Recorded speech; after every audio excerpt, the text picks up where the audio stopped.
एक गांव में एक बूढ़ी महिला रहती थी। गांव वाले बूढ़ी महिला को दादी कहा करते थे और उनका बहुत ही अच्छा ख्याल रखते थे। दादी के पास एक छोटा सा घर और एक आम का बगीचा था। उस आम के बगीचे में कई सारे रसीले आम लगे थे। गांव वाले दादी के साथ बहुत ही अच्छे तरीके से रहा करते थे। उसी गांव के किनारे एक भयानक जंगल था। उस जंगल में सुबह शाम कोई भी नहीं जाया करता।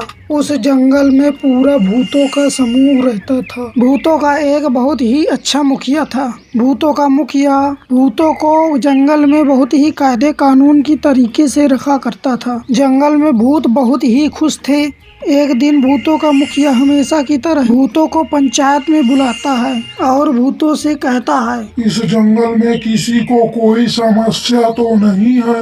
अगर किसी को समस्या हो तो बता दे हमें, हम उसका निवारण अवश्य करेंगे। कुछ देर सोचने के बाद एक भूत बोलता है, हाँ मुखिया जी, एक समस्या है, वह बहुत ही बड़ी समस्या है। तभी भूत मुखिया जी को सारी समस्या बताने लगता है। मुखिया जी, हमारी सिर्फ एक ही समस्या है। वह समस्या इस जंगल के छोटे होने के कारण है। हमें कहीं और जाना होगा, लेकिन हम कहाँ जाएंगे मुखिया जी? भूत की सारी समस्या सुनने के बाद मुखिया जी कहते हैं, यह तो हमारी भी समस्या है। तभी कुछ देर सोचने के बाद मुखिया जी एक निष्कर्ष पर पहुंचते हैं और कहते हैं, हम पास के छोटे से गांव को कब्जा कर सकते हैं और उस गांव में अच्छे से रह सकते हैं। मुखिया जी और सारे भूत गांव जाने के बारे में सोचते हैं। यह बात गांव में फैल जाती है कि गांव में भूत आने वाले हैं। गांव वाले बहुत ही घबराने लगते हैं। तभी एक महिला भूत के बारे में बता ही रही होती है।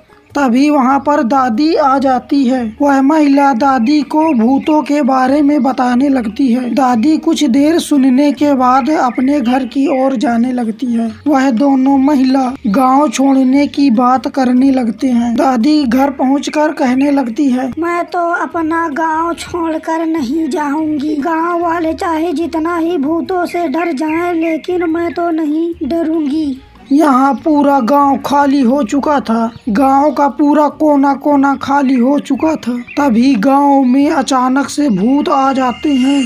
गांव को खाली देखकर भूत बहुत ही प्रसन्न होने लगते हैं। गांव का मुखिया कहता है, जाओ जाकर देखो कोई गांव में है तो नहीं। मुखिया की बात सुनकर भूत गांव की तरफ जाने लगते हैं और एक भूत और मुखिया दोनों बातें करने लगते हैं कि अपने परिवार को इस गांव में ले आएंगे। दादी घर में पूरी तैयारी किए हुई थी। तभी कुछ देर बाद दोनों भूत दादी के पास आ जाते हैं। दादी उनके ऊपर मिर्ची पाउडर फेंक देती है। वह दोनों भूत डर के मारे भाग जाते हैं। रात होते ही भूतों का मुखिया भूतों के सारे समूह को गांव ले आता है। भूत अपने अपने घर के अंदर चले जाते हैं। थोड़ी देर बाद दादी आ जाती है। दादी उनके घरों पर आग लगा देती है और अपने घर पहुंच जाती है। भूतों के घर जलते रहते हैं। सुबह होते ही मुखिया और सारे भूत सोचने लगते हैं, ये सब किसने किया होगा।